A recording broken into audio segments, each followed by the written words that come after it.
نبی شریف بتاریخ 3 ذوالحجہ 1441 ہجری بمطابق 24 جولائی 2020 عیسوی۔ عنوان فضیلت عشرہ ذوالحجہ۔ خطیب عبد المحسن القاسم۔ ترجمہ بآواز حافظ محمد اقبال راشد۔ بلا شمار تمام تعریفیں اس اللہ کے لیے ہیں جس کی ہم حمد بیان کرتے اور جس سے استعانت و بخش طلب کرتے ہیں۔ ہم اپنے نفس کی شرارتوں اور اعمال کی برائیوں سے اللہ کے پناہ میں آتے ہیں۔ جسے اللہ ہدایت دے اسے کوئی گمراہ کرنے والا نہیں، اور جسے وہ گمراہ کر دے اسے کوئی ہدایت دینے والا نہیں۔ میں گواہی دیتا ہوں کہ اللہ وحدہ لا شریک کے علاوہ کوئی سچا معبود نہیں، اور میں گواہی دیتا ہوں کہ ہمارے نبی سردار محمد صلی اللہ علیہ وسلم اس کے بندے اور رسول ہیں۔ اللہ تعالیٰ آپ اور آپ کی تمام آل و اصحاب پر بے بہا صلاۃ و سلام نازل فرمائے۔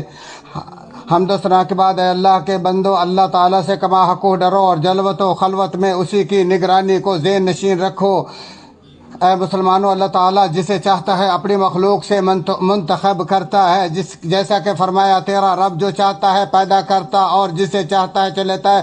چنانچہ اس نے تمام انسانوں اور فرشتوں میں سے چند رسولوں کو اور تمام کلاموں میں سے اپنے ذکر کو اور ساری زمین سے اپنے گھروں کو اور تمام مہینوں سے رمضان اور حرمت والے مہینوں کو منتخب فرمایا۔ زمانہ جاہلیت کے لوگ اپنی من مرضی سے دنوں میں کمی بیشی اور تاخیر کرتے، اسی لیے ان کے روزے اور حج بھی بر وقت نہیں ہوتے تھے۔ اللہ تعالیٰ نے ہمارے نبی محمد صلی اللہ علیہ وآلہ وسلم کو مبعوث فرما کر اس امت پر ایسا فضل فرمایا کہ جس سے زمانہ گم کر اپنے پہلے والے اثر ڈگر پر آ گیا اور حج بھی ماہ ذوالحجہ میں ہونا شروع ہو گیا۔ جیسا کہ آپ صلی اللہ علیہ وآلہ وسلم نے اپنے خطبہ میں ارشاد فرمایا، بلا شبہ زمانہ گھوم کر اپنی اسی دن والے اصلی ڈگر پر آ گیا ہے جس دن اللہ تعالیٰ نے آسمان و زمین کو پیدا فرمایا۔ بخاری و مسلم۔ 100 دنوں کی گنتی بالکل پوری، حساب درست اور سارا معاملہ حسب سابق اللہ کی پہلی تحریر کے عین مطابق ہو گیا۔ شب و روز کی ایک دوسرے پر باہمی برتری ان میں پائے جانے والی خیر و بھلائی کو غنیمت جاننے کا داعی ہے۔ ہمارے نبی مکرم صلی اللہ علیہ وآلہ وسلم نے ناگزیر زوال پذیر ہونے والی نعمتوں کو غنیمت سمجھنے پر زور دیتے ہوئے فرمایا، 5 چیزوں کو 5 کے آنے سے پہلے غنیمت جانو۔ جوانی کو بڑھاپے سے پہلے، صحت کو بیماری سے پہلے، تونگری کو فقیری سے پہلے، فراغت کو مصروفی سے پہلے، اور زندگی کو موت سے پہلے۔ نسائی شریف۔ ذوالحجہ کا وہ عشرہ ہم پر سایہ فگن ہے جس کی راتوں کی قسم کھاتے ہوئے اللہ تعالیٰ فرماتا ہے، قسم ہے فجر کی اور 10 راتوں کی، یہ اللہ کے عزت والے ایام اور ان مقرر مہینوں کا اختتام ہیں جن کے بارے میں اللہ تعالیٰ نے فرمایا حج کے مہینے مقرر ہیں۔ یہ وہ عشرہ ہے جس کے دن رمضان مبارک کے آخری عشرے کے دنوں سے بھی زیادہ افضل ہیں۔ آپ صلی اللہ علیہ وسلم نے فرمایا، اس عشرے کے دن دنیا کے تمام دنوں سے افضل ہیں۔ ابن حبان۔ اور عشرہ ذی الحجہ کی فضیلت اس لیے بھی سب سے زیادہ ہے کہ یہ نماز، روزہ، صدقہ و خیرات اور حج جیسی ان بنیادی عبادات کی آماج گاہ ہے جو اس کے علاوہ کسی دوسرے دنوں میں ادا نہیں ہو سکتی۔ اور اس عشرے میں کیا گیا ہر نیک عمل اللہ کے نزدیک ہر اس جیسے نیک عمل سے محبوب ہے جو اس عشرے کے علاوہ میں فرمایا، ان دنوں میں کیا گیا نیک عمل اللہ تعالیٰ کو تمام دنوں کے نیک اعمال سے زیادہ محبوب ہے۔ یعنی اس عشرے کے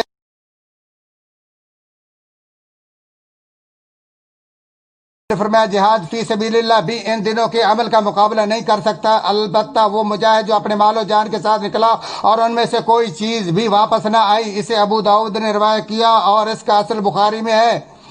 ابن رجب رحمہ اللہ فرماتے ہیں، یہ حدیث دلالت کرتی ہے کہ ان 10 دنوں کا عمل دنیا کے تمام دنوں کے تمام اعمال سے بڑھ کر اللہ کے نزدیک بلا استثناء زیادہ محبوب ہے۔ چنانچہ سلف صالح رحمہ اللہ اس عشرے میں نیک اعمال کرنے میں بہت خوب محنت کرتے تھے، جیسا کہ سعید بن جبیر رحمہ اللہ اس عشرے کے شروع ہوتے ہی اس قدر جد و جہد اور محنت کرتے کہ ہمت ہارنے کے قریب ہو جاتے۔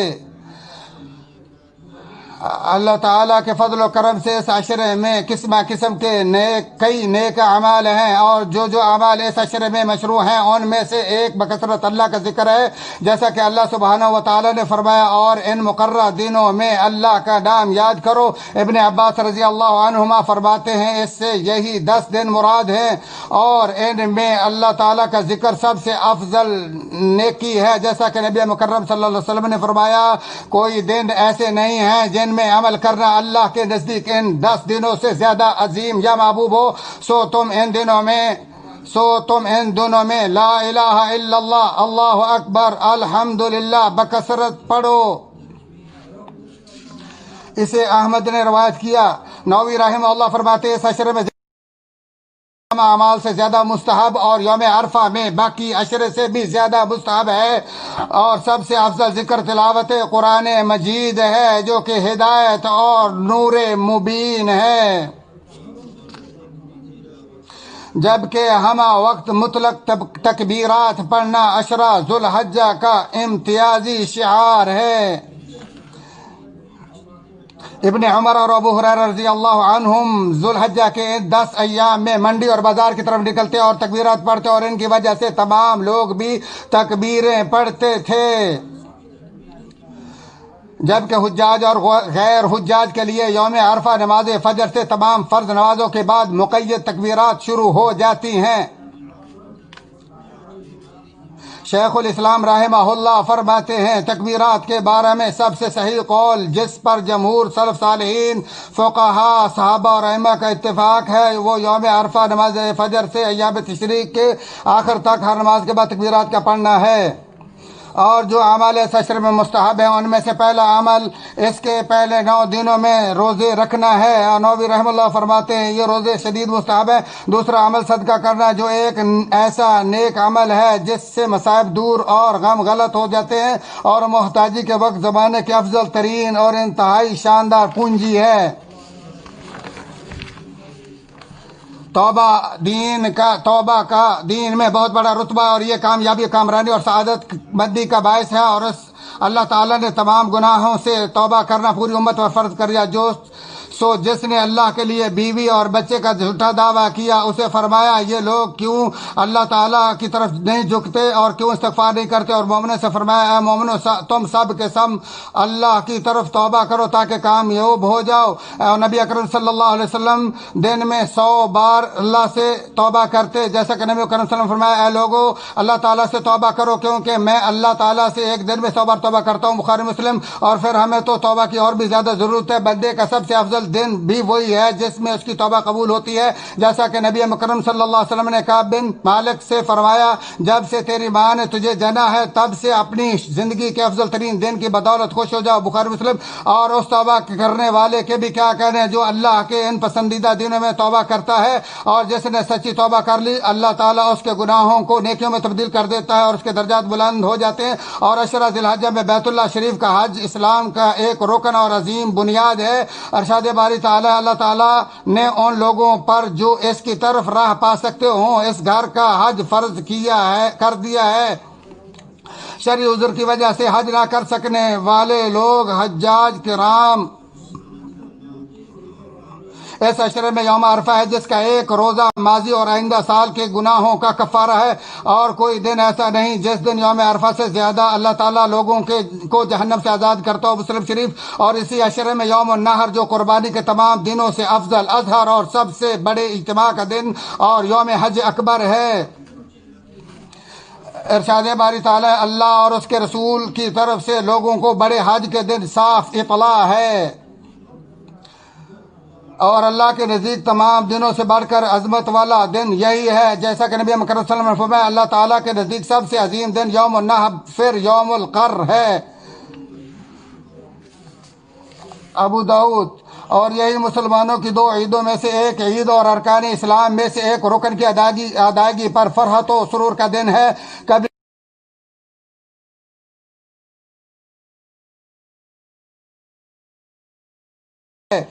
جیسا کہ اللہ تعالیٰ نے فرمایا ان گنتی کے چند دنوں میں اللہ کا خوب ذکر کرو، اور ان سے مراد ایام تشریق ہی ہیں، جیسا کہ نبی مکرم صلی اللہ علیہ وسلم نے فرمایا ایام تشریق کھانے پینے اور اللہ کے ذکر کے لیے ہیں،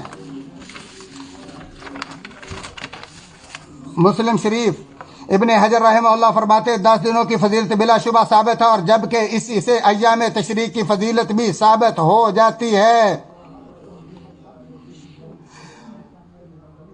ایام نحر اور ایام تشریق میں ایک ایسی مالی اور بدنی عبادت ہے جو اللہ کے نزدیک تمام اعمال سے زیادہ پسندیدہ ہے، اور جسے اللہ تعالیٰ نے نماز کے ساتھ جوڑ کر بیان کرتے ہوئے فرمایا پس تو اپنے رب کے لیے نماز پڑھ اور قربانی کر۔ اللہ تعالیٰ نے قربانی کے بارے میں اخلاص کی ترغیب دلائی اور یہ کہ قربانی میں صرف اللہ وحدہ لا شریک کی ذات ہی مقصود ہو اور قربانی فخر، ریا، نمود و نمائش اور مجرد عادت سے بالا تر ہو۔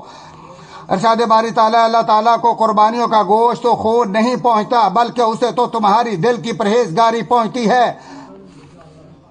اور نبی اکرم صلی اللہ علیہ وسلم نے سفید و سیاہ سینگوں والے 2 مینڈوں کی قربانی دی اور دونوں کو اپنے دست اقدس سے ذبح کیا۔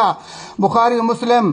عملہ وہ سیاہ مینڈا جس کے بالوں میں سفیدی غالب ہو، اقرن یعنی سینگوں والا۔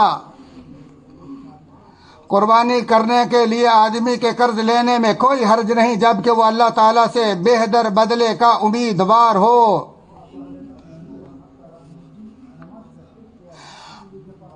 اور قربانی کے زیادہ مہنگا ہونے پر نہ روئے دھوئے۔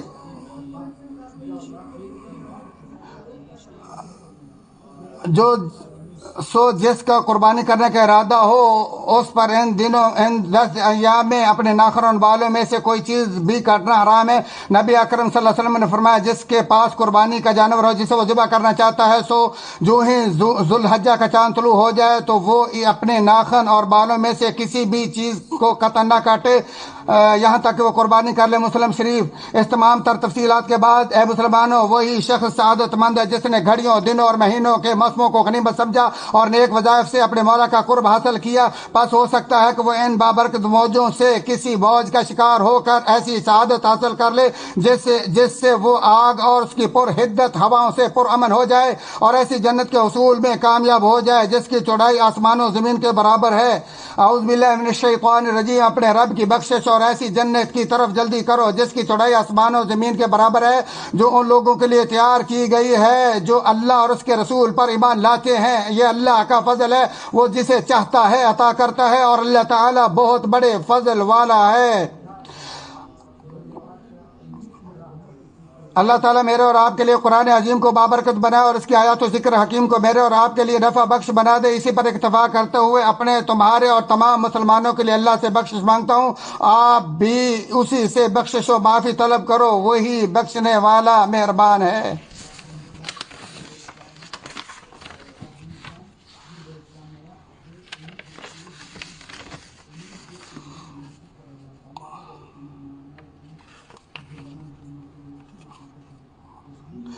اللہ کے احسانات پر اس کی تعریف اور توفیق و انعامات پر اس کا شکر ہے۔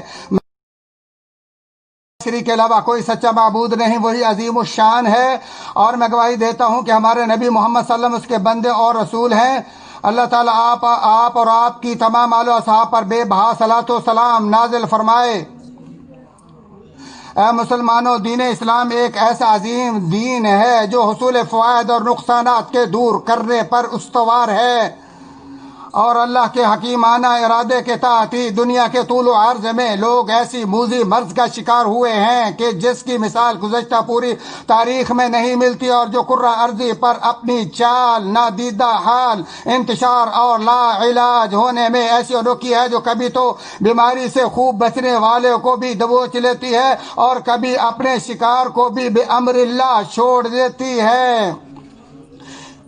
اس ملک کو اللہ تعالیٰ نے حرمین شریفین کی خصوصیت سے نوازا اور اس کے حکمرانوں کو حرمین کی خدمت اور پوری دنیا کے مسلمانوں کی محبت کا شرف بخشا اور ان کے دلوں میں مسلمانوں کے ضرر و نقصان کی فکر پیدا فرمائی۔ اسی لیے حکمرانوں نے ایسی تدابیر اختیار کرنے پر بھرپور توجہ دی ہے جس سے بیماری کے انتشار سے روک تھام ممکن ہو، اور اسی طرح لوگوں کے عدم اختلاط سے ہی اس وبا کا ازالہ ممکن ہے، اور خصوصاً حج کی ادائیگی کے دوران، کیونکہ اس کی طرف آنے والوں اور پھر اس سے واپس جانے والوں کی وجہ سے تمام ممالک میں مزید بیماری پھیل سکتی ہے۔ چنانچہ اللہ کی رحمت و فراخی سے اچھی توقع رکھتے ہوئے حجاج کرام کی بیشتر تعداد کو آئندہ سال کے لیے مؤخر کر دیا گیا ہے۔ سو اللہ تعالیٰ اسلام اور اہل اسلام کی طرف سے ان حکمرانوں کو جزائے خیر دے، چونکہ اللہ تعالیٰ فضل و کرم اور مہربانی سے متصف ہے، لہذا جس نے حج کی نیت کی مگر کر نہ سکا اس کا اجر لکھ دیا جاتا ہے، جیسا کہ آپ صلی اللہ علیہ وسلم نے فرمایا، مدینہ میں کچھ ایسے لوگ ہیں جہاں جہاں تم چلے یا جس وادی کو عبور کیا وہ اجر میں تمہارے شریک تھے، تو آپ نے فرمایا ان کو ادھر رو رکھے، بخاری شریف۔ پھر جان لو کہ بے شک اللہ تعالیٰ نے تم کو اپنے نبی صلی اللہ علیہ وآلہ وسلم پر درود سلام بھیجنے کا حکم دیا ہے۔ اللہ تعالیٰ نے قرآن حکیم میں فرمایا بے شک اللہ تعالیٰ اور اس کے فرشتے نبی صلی اللہ علیہ وسلم پر درود بھیجتے ہیں۔ اے ایمان والو تم بھی آپ صلی اللہ علیہ وآلہ وسلم پر درود و سلام بھیجو۔